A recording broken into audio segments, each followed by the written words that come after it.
Pernahkah kalian merasa takut saat mempertanyakan sesuatu tentang agama? Seolah-olah ada batas tak kasat mata yang tidak boleh dilewati. Di satu sisi, kita diajarkan untuk berpikir, merenung, dan mencari kebenaran. Tapi di sisi lain, ada batas yang jika kita lewati, kita bisa dianggap sesat atau bahkan murtad. Lantas, di mana sebenarnya batasan kebebasan berpikir dalam Islam? Apakah agama ini benar-benar membatasi akal manusia? Atau justru memberikan ruang bagi kita untuk terus mencari pemahaman yang lebih dalam? Mari kita bahas dengan pendekatan yang lebih mendalam dan sistematis. Bagian 1. Islam dan rasionalitas. Sebuah hubungan yang kuat. Islam seringkali disebut sebagai agama yang rasional. Sejak awal, Al-Quran telah menekankan pentingnya berpikir, merenung, dan menggali kebenaran. Ayat-ayatnya tidak hanya berisi perintah dan larangan, tetapi juga penuh dengan pertanyaan reflektif yang mengajak manusia untuk menggunakan akalnya. Salah satu contohnya terdapat dalam surah Al-Mulk 67:10. Sekiranya kami mendengar atau memikirkan peringatan itu, niscaya kami tidak termasuk penghuni neraka yang menyala-nyala. Ayat ini menunjukkan bahwa berpikir bukan hanya anjuran, tetapi bagian dari perjalanan iman. Islam tidak pernah melarang ilmu pengetahuan, filsafat, atau logika, selama tidak bertentangan dengan prinsip dasar akidah. Bahkan, Islam menjadikan pencarian ilmu sebagai ibadah. Sejarah pun membuktikan bahwa Islam pernah mengalami masa keemasan dalam dunia keilmuan, terutama pada abad ke-8 hingga ke-13. Pada masa itu, lahir banyak ilmuwan dan filsuf muslim yang berkontribusi besar bagi perkembangan ilmu pengetahuan. Al-Farabi, dikenal sebagai guru kedua setelah Aristoteles, mengembangkan filsafat politik dan etika yang masih dipelajari hingga kini. Ibnu Sina, atau Avicenna di dunia barat, menulis Al-Qanun fi al-Tibb, yang menjadi rujukan utama dalam dunia kedokteran selama berabad-abad. Al-Kindi, memperkenalkan logika Aristoteles ke dunia Islam dan mengembangkan teori tentang relativitas waktu.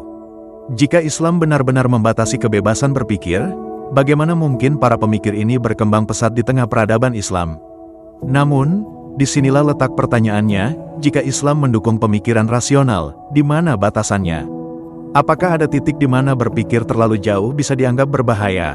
Inilah yang akan kita bahas lebih dalam di bagian berikutnya. Bagian 2. Kebebasan berpikir dalam Islam.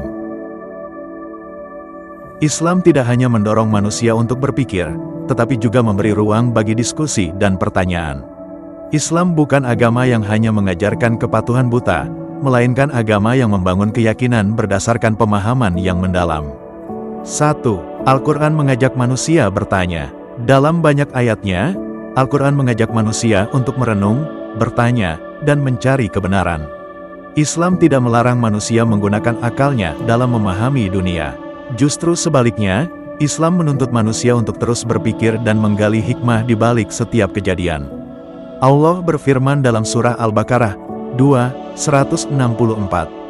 Sesungguhnya dalam penciptaan langit dan bumi, pergantian malam dan siang, kapal yang berlayar di lautan membawa sesuatu yang bermanfaat bagi manusia, air hujan yang Allah turunkan dari langit, lalu dengan itu Dia hidupkan bumi setelah mati, kering, dan Dia sebarkan di bumi segala jenis hewan, dan pengisaran angin dan awan yang dikendalikan antara langit dan bumi.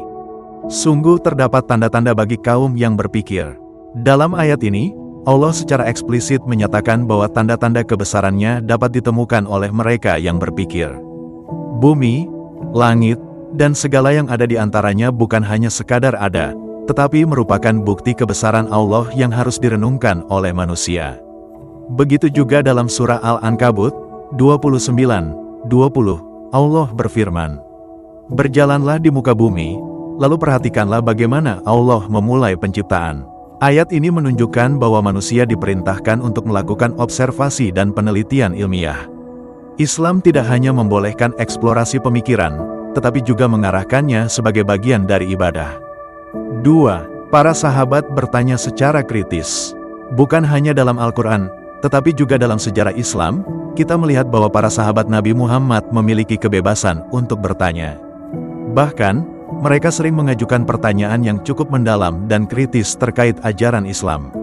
Salah satu contoh menarik adalah ketika seorang sahabat bernama Hudzaifah bin Al-Yaman bertanya kepada Nabi Muhammad tentang keburukan. Biasanya, orang-orang bertanya tentang kebaikan, tetapi Hudzaifah justru ingin mengetahui keburukan agar bisa menghindarinya. Nabi tidak menegur atau melarangnya, tetapi justru menjawab dengan rinci, menunjukkan bahwa dalam Islam, bertanya untuk memahami adalah hal yang dianjurkan. Contoh lainnya, seorang sahabat pernah bertanya kepada Nabi, "Siapa ayahku?" Ini adalah pertanyaan yang pada zamannya bisa dianggap tidak sopan atau menyinggung, tetapi Nabi tetap menjawab dengan jujur tanpa menghakimi pertanyaan tersebut.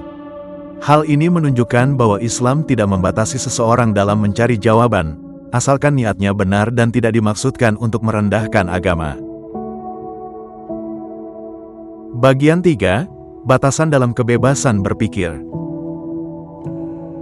Meskipun Islam memberi kebebasan bagi manusia untuk berpikir dan mencari kebenaran, tetap ada batasan yang harus diperhatikan. Islam tidak membiarkan kebebasan berpikir menjadi alat untuk merusak keimanan atau menimbulkan fitnah terhadap agama itu sendiri. Ada dua batas utama dalam kebebasan berpikir dalam Islam. 1. Tidak mengingkari akidah dasar. Islam memiliki prinsip-prinsip fundamental yang menjadi fondasi ajaran agama ini. Ada 3 hal utama yang tidak boleh diragukan atau disangkal, yaitu keberadaan Allah sebagai satu-satunya Tuhan yang berhak disembah, kenabian Muhammad sebagai Rasul terakhir yang diutus untuk membawa petunjuk bagi umat manusia, Al-Quran sebagai wahyu yang otentik dan menjadi pedoman hidup bagi seluruh Muslim. Jika seseorang sampai meragukan atau bahkan mengingkari salah satu dari 3 prinsip ini, maka ia bisa dianggap keluar dari Islam, murtad. Ini bukan berarti Islam melarang seseorang untuk bertanya atau merenung tentang keimanannya, tetapi ada perbedaan antara mencari pemahaman yang lebih dalam dan menolak kebenaran yang sudah ditegakkan dalam Islam. 2. Tidak menghina atau meremehkan agama. Kebebasan berpikir dalam Islam tidak berarti seseorang boleh seenaknya menghina atau meremehkan ajaran agama. Ada perbedaan antara bertanya untuk mencari kebenaran dan bertanya dengan niat untuk merendahkan atau meragukan ajaran Islam. Dalam surah Al-Maidah 5:101, Allah berfirman, "Janganlah kamu bertanya tentang sesuatu yang jika diterangkan kepadamu, akan menyusahkan kamu." Ayat ini menunjukkan bahwa ada batasan dalam bertanya. Pertanyaan yang bertujuan untuk mempermainkan agama atau menimbulkan kebingungan yang tidak perlu tidak dianjurkan. Dalam sejarah Islam, ada orang-orang yang bertanya bukan karena ingin belajar, tetapi untuk menguji atau meragukan ajaran agama. Mereka mencari celah bukan untuk memahami, tetapi untuk menyerang keyakinan Islam. Sikap seperti inilah yang dianggap menyimpang dari kebebasan berpikir yang sehat. Dengan kata lain, Islam memberi ruang bagi akal untuk berpikir dan mencari ilmu, tetapi tetap dalam koridor etika dan akidah yang tidak merusak fondasi keimanan. Jika batas ini dilanggar, maka kebebasan berpikir bukan lagi menjadi sarana untuk mencapai kebenaran, melainkan menjadi jalan menuju kesesatan. Namun, bagaimana dengan konsep murtad? Apakah setiap pertanyaan kritis bisa membuat seseorang dianggap keluar dari Islam? Jawabannya akan kita bahas dalam bagian berikutnya. Bagian 4. Islam dan konsep murtad. Salah satu topik paling kontroversial dalam Islam adalah murtad, riddah, yaitu keadaan di mana seseorang keluar dari Islam setelah sebelumnya beriman. Dalam banyak peradaban dan agama, meninggalkan keyakinan lama untuk berpindah ke keyakinan baru seringkali dianggap sebagai persoalan serius. Dalam Islam, murtad bukan hanya persoalan pribadi, tetapi juga memiliki dimensi sosial dan teologis. Menurut para ulama, seseorang bisa dianggap murtad jika melakukan salah satu dari hal berikut. Mengingkari keberadaan Allah atau kerasulan Nabi Muhammad, menganggap ada ajaran lain yang lebih baik atau lebih benar dari Islam, menghina Islam, Al-Quran, atau syariat secara terang-terangan. Namun, konsep murtad ini memiliki perbedaan pendapat di kalangan ulama. 1. Pendekatan tradisional. Sebagian ulama konservatif berpendapat bahwa murtad adalah ancaman bagi komunitas Muslim. Mereka berpegang pada hadis Nabi yang berbunyi, "Barang siapa yang mengganti agamanya, Islam, maka bunuhlah dia." Hadis riwayat Bukhari 3017. Pendapat ini sering dikaitkan dengan konteks sejarah, di mana kemurtadan pada masa awal Islam dianggap sebagai tindakan pembangkangan politik yang bisa mengancam stabilitas umat Islam. 2. Pendekatan modern. Sebaliknya, beberapa ulama modern berpendapat bahwa kemurtadan seharusnya tidak dihukum oleh negara. Mereka menafsirkan bahwa hukuman untuk murtad dalam Islam lebih bersifat spiritual, bukan sesuatu yang harus ditegakkan secara hukum di dunia. Dalam perspektif ini, murtad adalah urusan antara manusia dengan Tuhan, bukan persoalan yang harus diadili oleh sesama manusia. Salah satu dalil yang sering dikutip untuk mendukung pandangan ini adalah firman Allah dalam surah Al-Baqarah 2:256.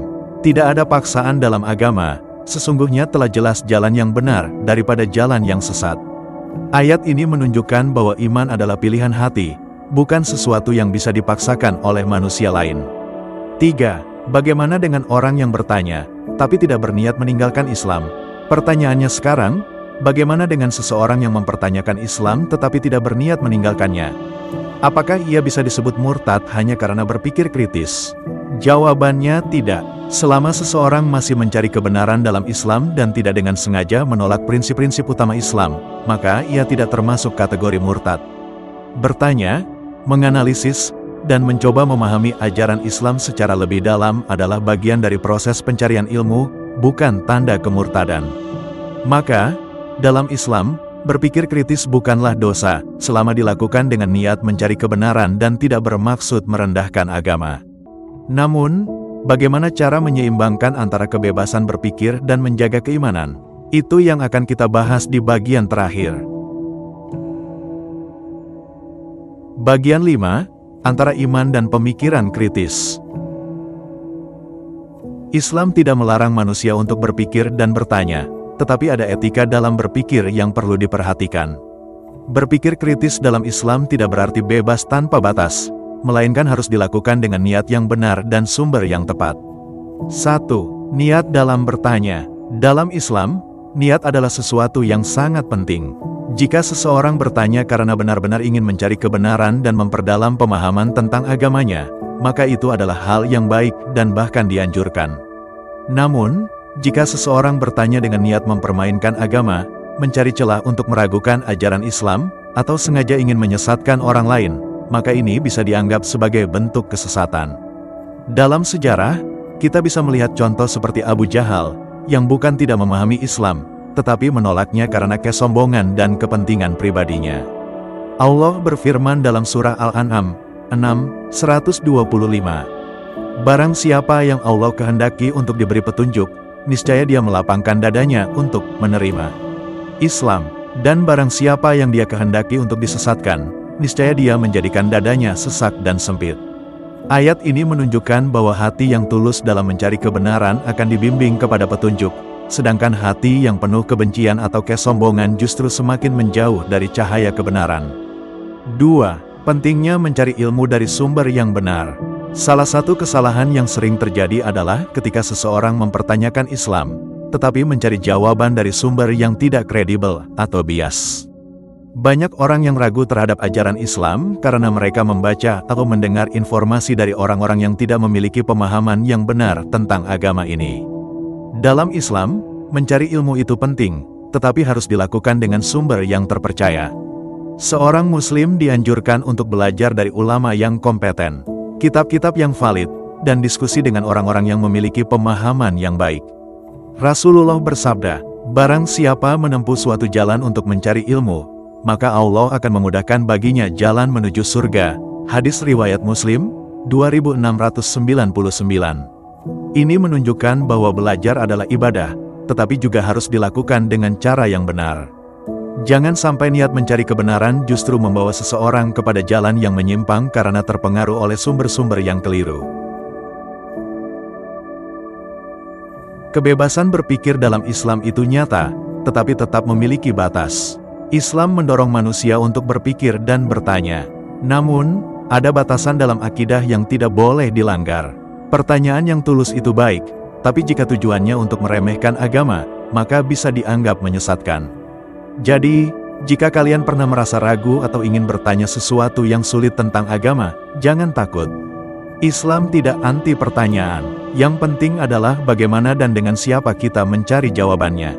Bagaimana menurut kalian? Apakah Islam membatasi kebebasan berpikir atau justru mengarahkannya ke jalan yang lebih baik? Silakan tinggalkan pendapat kalian di kolom komentar.